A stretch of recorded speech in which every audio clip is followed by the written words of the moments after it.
This is going to be a lot less polished, more like the previous videos that I used to record, because I realized the more that I try to prepare for these and make them nice and polished, the less likely it is I actually record them. And I think that this information is super critical to get out, especially as we're all prepping for a new school year. So here is unpolished and unscripted and a little crazy, and I really hope it's helpful because I know this is information that I've been asked for from a few people. But I want to go through your first year topics and how to prepare for them and give you just a little bit of insight as to how they're going to work. Again, anything I say is my opinion. Anything I say that I prepped with or that you should prep with is my opinion. So there are totally different ways to do this. I'm going to try and call them out when I can, but just take this with a grain of salt. It's just to give you some sort of structure as you prepare for your first year and hopefully be a little bit helpful. So that being said, I'm going to go ahead and start with two little housekeeping things. EPSU, English Program Students Union. So that is our union of students. It's the student body, essentially, of the English programs, aptly named. And so we basically, there's like this whole organization of students that like to volunteer their time in order to try and improve the school and increase different events that can help the student body, either from an academic perspective or a recreational perspective. Or a logistical standpoint, like where you're trying to get into another country after you graduate, whether that might be the UK, or if you're trying to go to Ireland, or if you're trying to go to the US.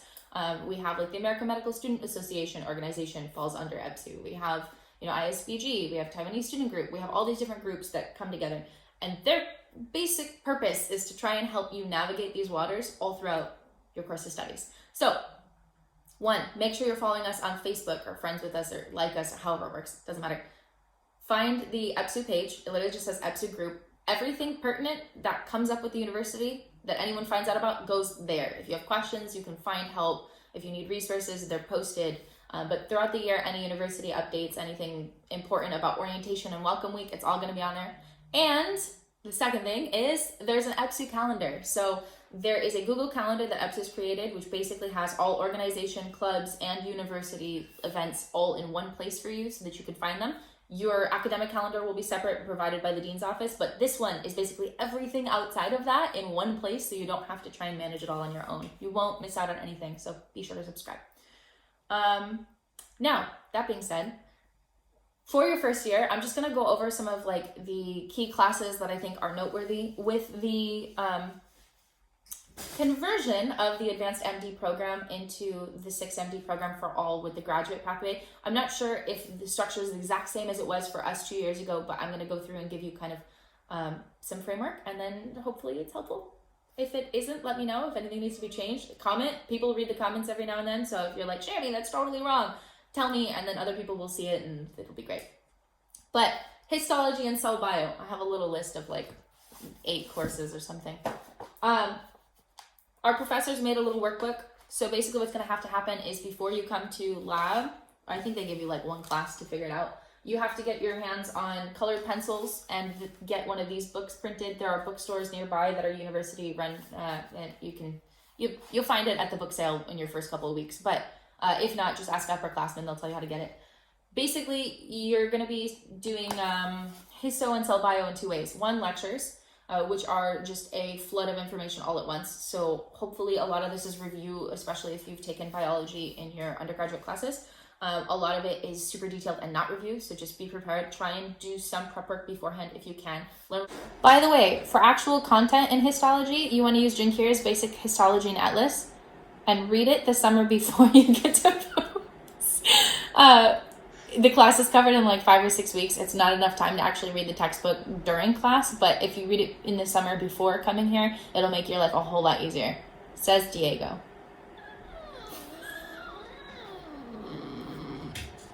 With histology, there's a YouTube account called Shotgun Histology. Highly recommend. They go through each tissue type in detail, kind of as if you were in lab, but like from a high level with like key points. If you can review that before you get to lab, then lab will be so much smoother for you. When you're there, you have to actually draw out all the tissue types as they're basically lecturing on like what each tissue type means and what it does and what organelle is responsible where and which stain is staining for what and why is that pertinent. You name it, it's covered. It seems really monotonous and weird, but it gives you a really good foundation before you go to patho. So then you can identify what's wrong with the tissues that you now know well enough to draw. So it seems silly, but I swear it works on the other end of that. For histo, you're gonna have, if they do it the same way that they've done it for us, you'll have block exams on different chunks of information. So you'll have like 5 systems in one. They'll do like urinary and reproductive with something else, right? Like GI maybe, I don't know. 3 to 5 systems probably. I think the most we ever had was 7 on one block exam. You'll be tested on the actual content, like the theory, in blocks throughout the year, which we had 5 blocks, I think, 4 or 5. And then if you do well enough on all of those, you're set. You get to take the final exam. If not, you get like this second exam called an integrative, which you would have to pass a cumulative exam on all of the information before you're allowed to take the final exam. Final exam should include all of the histology that you learned. So keep that in mind. And then you're also going to have a slide exam at the end. So that's going to be completely dedicated to just knowing your slides, everything inside and out. So make sure you stay up on it throughout the year and you don't forget and be like, oh, it's not important now. It will be too much to cover if you wait until the last 2 weeks. It's just, don't do that. There are tons of resources you can get from upper year students who have compiled study guides of different slides and like how to go through and attack this information. Again, Shotgun Histology is a great resource just to be able to access these slides and see them and study them and understand them and memorize some key information is going to be key. So, histo. Block exams for content, slide exam at the end, final exam at the end. If you mess up on the block exams, you get a second chance integrative exam. Next one, biochemistry. So the key piece of information you need to pull from this entire video is that you should prepare as much as you can before you get to the class. Like, it sounds so redundant and so silly and so nerdy, but I don't care because it's true. You will cut out so much work for yourself on the back end and you'll make lectures way more impactful. If you go into lectures blind, it's like drinking from a fire hose. It's like drinking from a fire hose. You're never going to manage to retain it all. 20-30% tops, unless it's review for you because you've had some sort of experience with the topic. I highly recommend doing something beforehand. For Biochem, a lot of people, I know this says farm, just ignore it. I'm just showing you that it is a Kaplan USMLE review book. But a lot of us got these from upperclassmen because our school does provide, as part of your tuition, you have a Kaplan review prep course leading up to step 1 or when we will be taking it. And you get a whole set of these books. And so upperclassmen will sell their old books. And so you can get one that's like just a year old or something like that, which is no big deal. They don't change too much from year to year, but it's a really nice, easy to digest version of this content, right? Like, it's not scary, but you can review basically what you're going to be covering in lecture here. Please ignore my cats fighting in the background. This is great. We're just gonna hope that they stop. Anyways, so make sure that you cover the information beforehand. For Biochem, I really liked Kaplan. Some people use Lippincotts throughout the year. Realistically, I think personally it's one of the best taught subjects here at our university, at least in your first year, because the professors are awesome. They're super passionate. They're all like up to their ears in research on this because they love it so much. It's a very simple story. We'll get that eventually. But their slides are super comprehensive. That's what I'm trying to get at. If you can get a hold of their slides before lectures and cover them before you go, it'll be super helpful. If you use another resource to cover the material, that's totally fine too. But realistically, anything you'll need to know, both for the final exam and anything that's covered on STEP, will be covered thoroughly by their slides. And they'll present them very, very well. In seminars, you have an opportunity to ask them questions, and that's super good. Now, for me personally, as I'm flipping through this, I really liked using first aid for Biochem.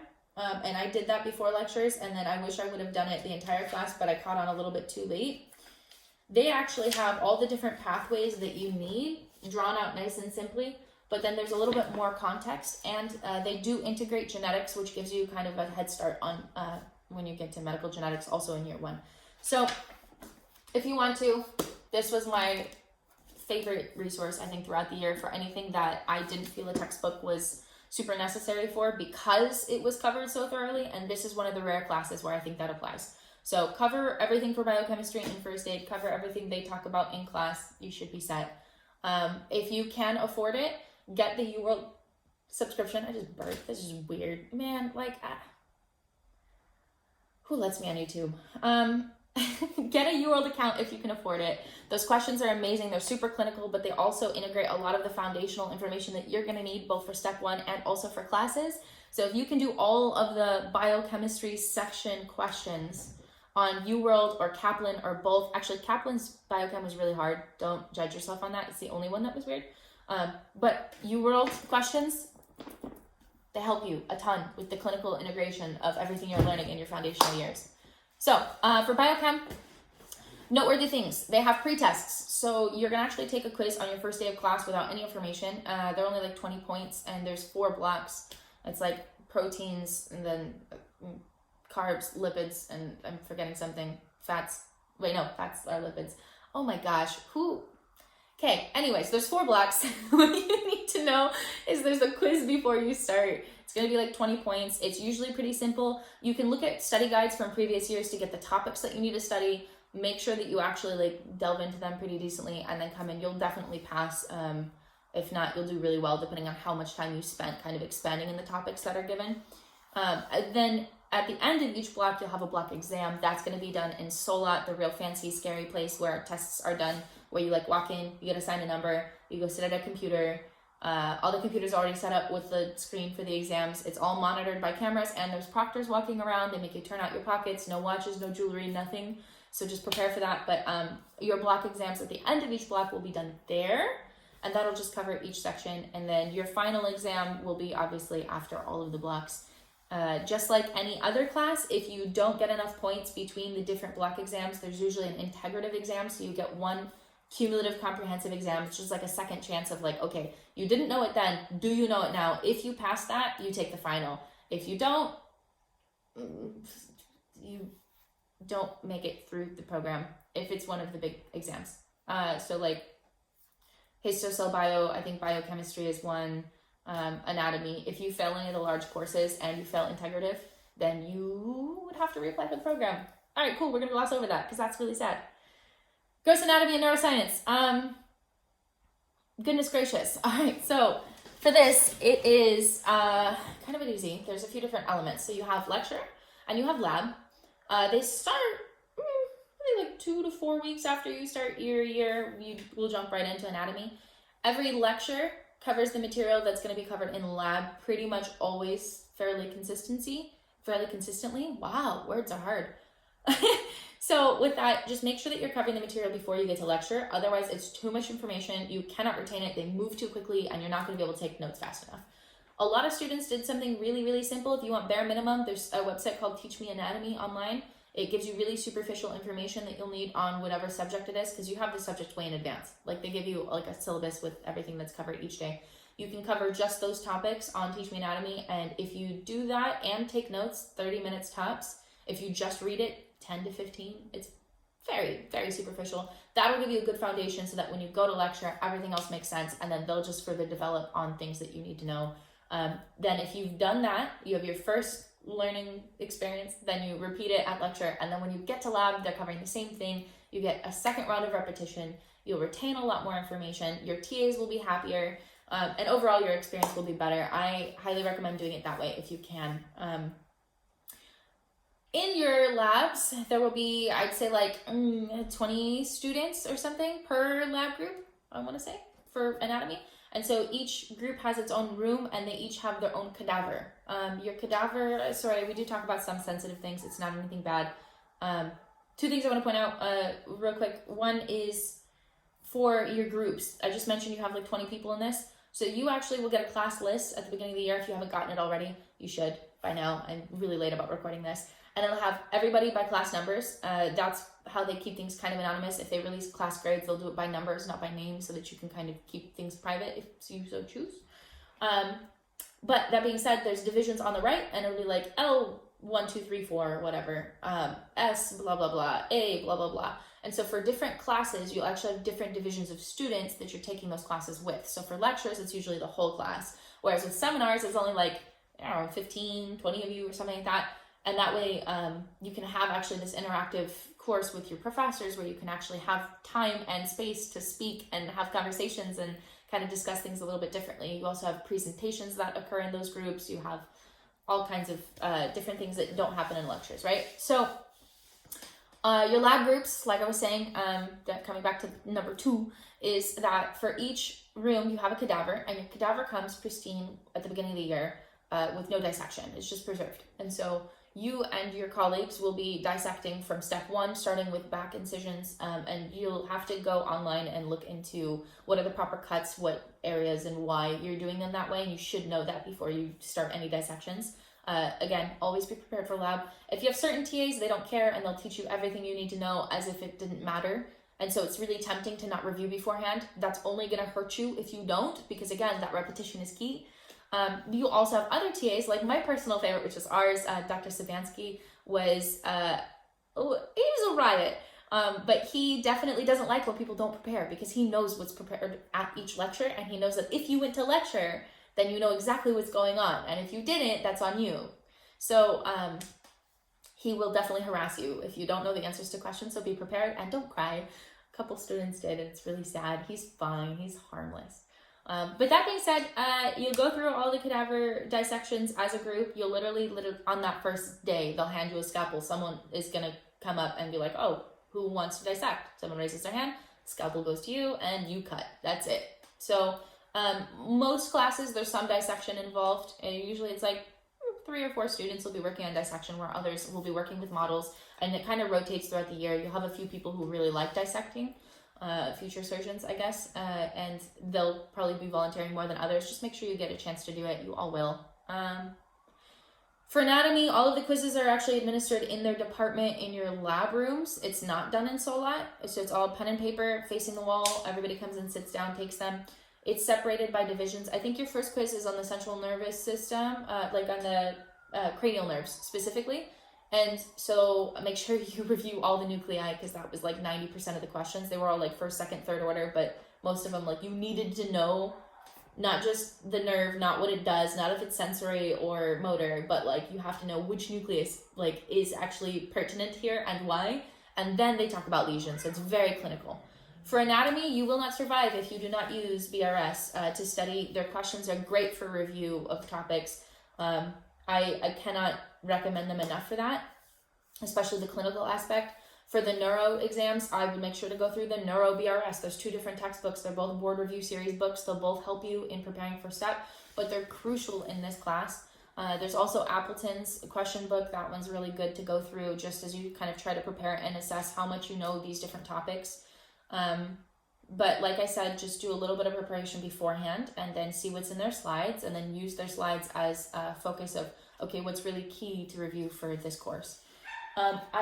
This is one of the few topics I say don't use first aid for, because they put anatomy and embryology at the beginning of each like body section, but they don't do it in like upper limb, lower limb like we do in anatomy. They do it as actual systems. So you'll have like respiratory system, and they'll talk about like histo, anatomy, embryology of that before going into physiology, pathology, pharm of just respiratory.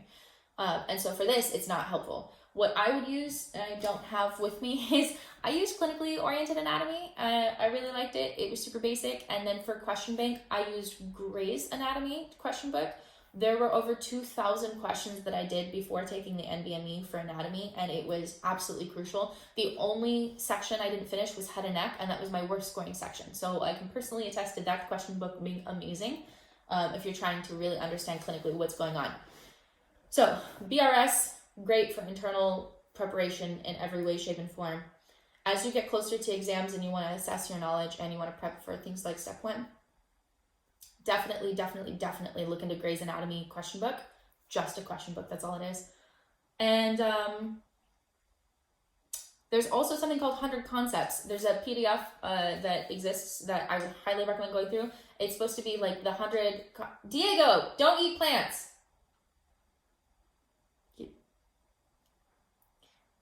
Cats are idiots. Anyways, so for 100 Concept, it goes through the 100 most tested concepts of anatomy, but it's all clinically oriented, and so it actually gives you a really good grasp of like, okay, what happens if you injure this, brachial plexus injury? What is the downstream effect, right? So if somebody presents and they have claw hand or ape hand or whatever it might be, what nerves are affected? And so it goes through actual clinical presentations, which is key. It also is really exciting because you're like, oh, look, I'm actually a doctor. I'm not just memorizing things. So for anatomy, you again have it separated into systems. So it's going to be like head and neck, neuro, head and neck, upper limb, lower limb, pelvis, peritoneum, and abdomen. Like they're all separated in their own little sections. And so what's nice about BRS is they actually follow that same division. So if you're trying to study and follow along with class, that's a really great resource. Now, that's it for anatomy. Microbio. Please ignore my cats fighting. This is really super great. Again, I don't prepare for things and they're just going ham right now. Hey, boys, cut it out. Thank you. Oh, still mad. Okay, so microbiology.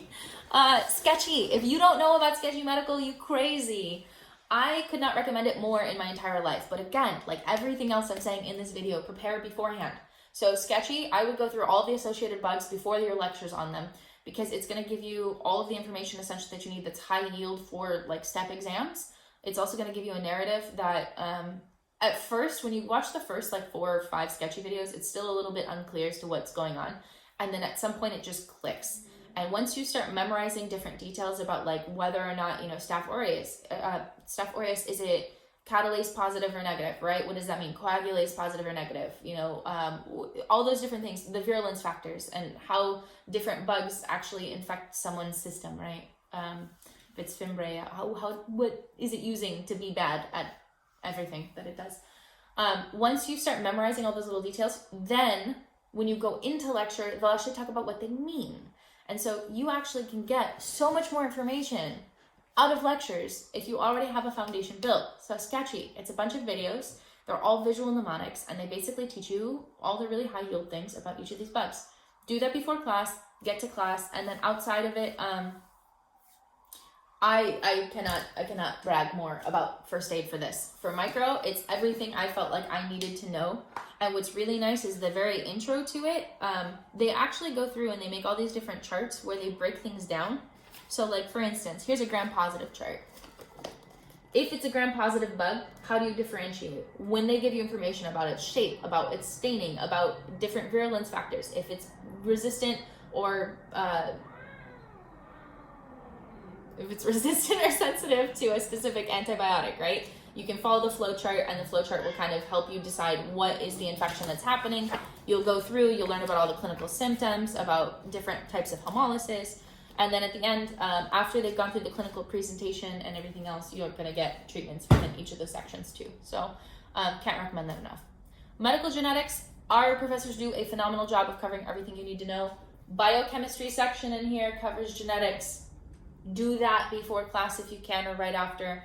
Professors at PUMS do a really good job of repeating information for this course particularly, so if you miss it the first time, she'll talk about it again. Just make sure that whatever's unclear during lecture, you go home and you research and you come back knowing it for the next class if you're not preparing in advance. Again, if you can, prepare in advance. If you can't for this class, she gives you a lot of chances, and definitely doable to get through.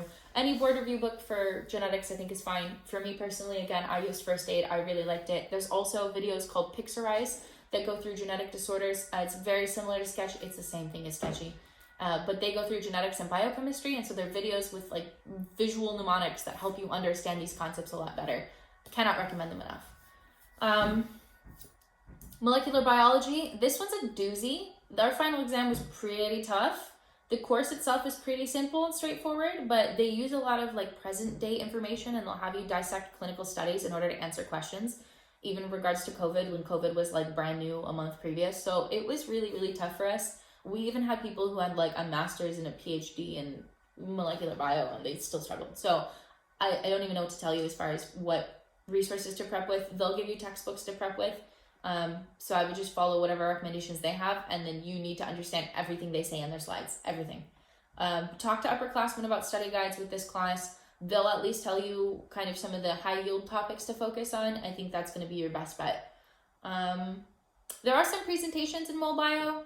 They're not difficult at all. You'll be assigned different topics. You'll have mini quizzes throughout each class. If you've been paying attention to lectures, you'll be fine. I wouldn't worry about them. The final exam's the doozy for that. Medical genetics, by the way, I glossed over it. It's only a final exam, and that's going to cover all the different disorders that you've covered throughout the year. You need to understand clinically how to diagnose something. So if someone comes in with a cleft palate, you should already have like some sort of differential going in your head, and then whatever supplemental information they give you in the question should lead you to the answers. realistically, I think that Med Gen is pretty fair. Mol Bio is a little bit harder. With study guides, it's fine. You'll be okay. If I got through, you'll get through. All right, pathophysiology. So that is entirely administered online, sort of.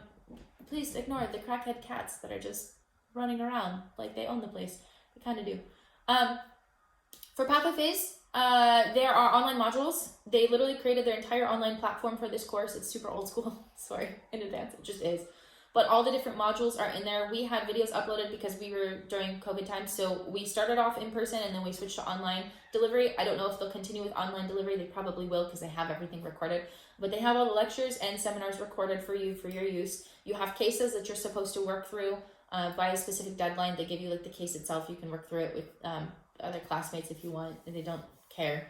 And then what's really cool about it, okay, what stinks is that there's a pretest leading into each pathophase topic that covers the physiology of that body system. So you need to know it really well. Renal is impossible. Acid base, oh my goodness. It's just, if you don't know it, if you forgot it and you haven't reviewed it before that test, you will fail. If you take the time to review it for a day or two beforehand, you'll be fine. So just please, please, please heed my warnings. Those first 2 segments are scary. Study, study, study. It's a super easy process when it clicks. Everything about like carbon dioxide levels versus, you just look into it. You can go on YouTube and find a video that explains it really nice and easy. But for Pathophase, for me specifically, I liked the lectures, but I was struggling with focusing. So what I ended up doing is I supplemented with USMLE RX videos, the express videos on each body system. So I went through all the physiology before those pretests, and then I went through the Pathophase before the Pathophase exams, and I was fine. There are also, again, study guides for this course that give you all the different topics you need to know. Make sure you get them from your other classmates. Your class reps should be able to supply them to you. They have all your syllabi. They'll give you any sort of study guides, any pertinent documents that you need. This is one of those courses where you need to follow along with what's been done in the previous years. Physiology is spread out all year and it takes so long to cover, and I feel like it's really superficially done. Costanza is the textbook of choice for most of our students. It's also what's widely recommended on Reddit if you're trying to focus on physio prep for STEP. I keep coming back to my love child here. First aid is great, but again, it is separated by systems. This is the one time that that's helpful. So for physio, because you'll be covering like respiratory or GI or something, you can actually open up to that section. And again, everything in here, it goes like anatomy and embryology. I think embryology, then anatomy, then physiology, then pathophys and patho kind of together, and then pharm. So for physio, this is key. I would say go through first aid. If you're doing it in these small bits as you prepare for like different lectures, this is a super manageable textbook and it gets you all the information you need right up front, all at once. Highly, highly recommend. But Costanza is great. Their lecture slides are all you need for their exams, but for step 1, this is one of the few courses where I say it's not enough for step, even if you prepare in advance, unless you're using a step prep resource to do so. So crucial to cover physiology on your own. And it's spread out along so much that even if what they cover in their slides is enough, you won't remember it by the end of the course. If it was more compact, maybe, but then it's even harder to cover. So you need to do things separately for this class. All right, and then last but not least, let's run through 2 other random ancillary classes that I don't think are as important to focus on, but I think they're noteworthy. For parasitology, the department themselves wrote their own textbook. It's this cute little guide. It has pictures in it of different things as you talk about the life cycle of all these different protozoa. And then there's actually even, this is pretty cute, they have questions in the back to help prep you.